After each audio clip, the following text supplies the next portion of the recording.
the night that Biggie got killed, right?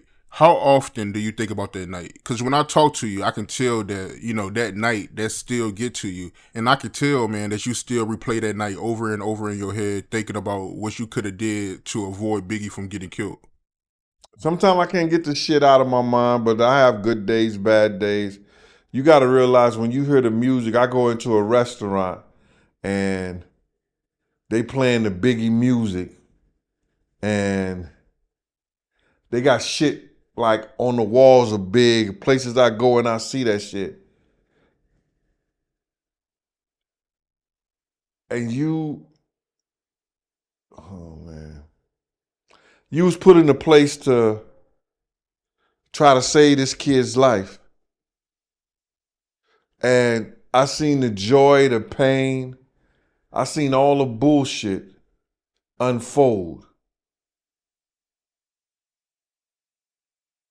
I saw this kid lose his life. This kid died while I was pulling him out the car. He had died, man.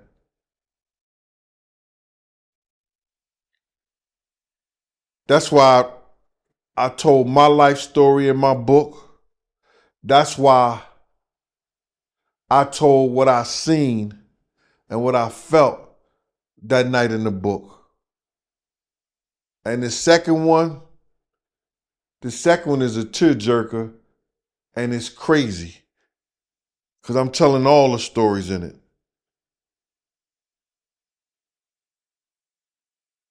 So to answer your question,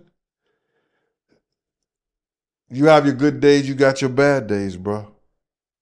You was there when arguably the world's greatest rapper was murdered. I wouldn't put nobody in my shoes because I don't feel like they could handle it. If I didn't have God in my life, I didn't have people praying for me, I don't know if I could handle it. Yeah, man, I know that gotta be hard, man. Seeing all these reenactments of Biggie Death and seeing these reenactments and these biopics and documentaries and stuff like that. I know that gotta be hard to see, man. It just hurt because they lie too much, man. It be a lot of that shit be lies the way they put it together because they listening to these white boys who wasn't even there. How the hell and I don't want to make this racial, but they take these white boys who wasn't even there and want to use the story that they want to tell, which is not the truth. Wasn't no drive-by. Car was standing there at the corner.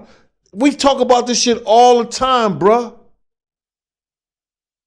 The stories they tell, it's not truthful. And now people are sitting here believing every Biggie movie that you've seen, they say it's a drive-by.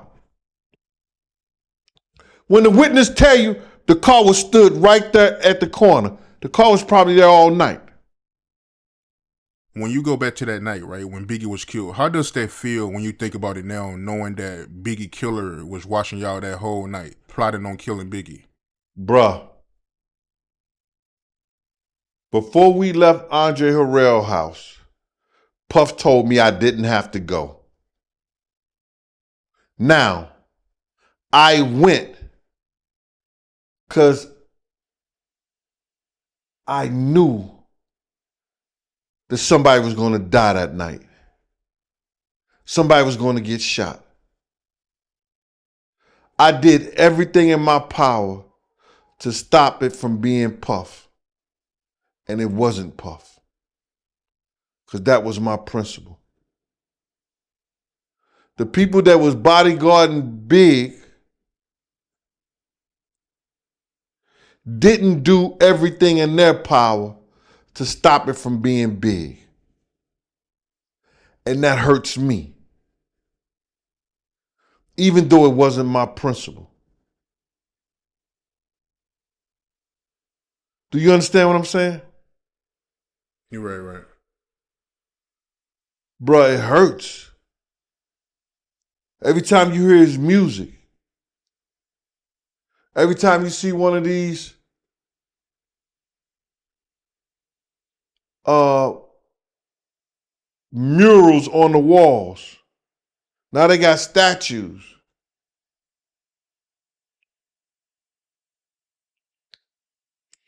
It's gonna hurt until God take me away from here.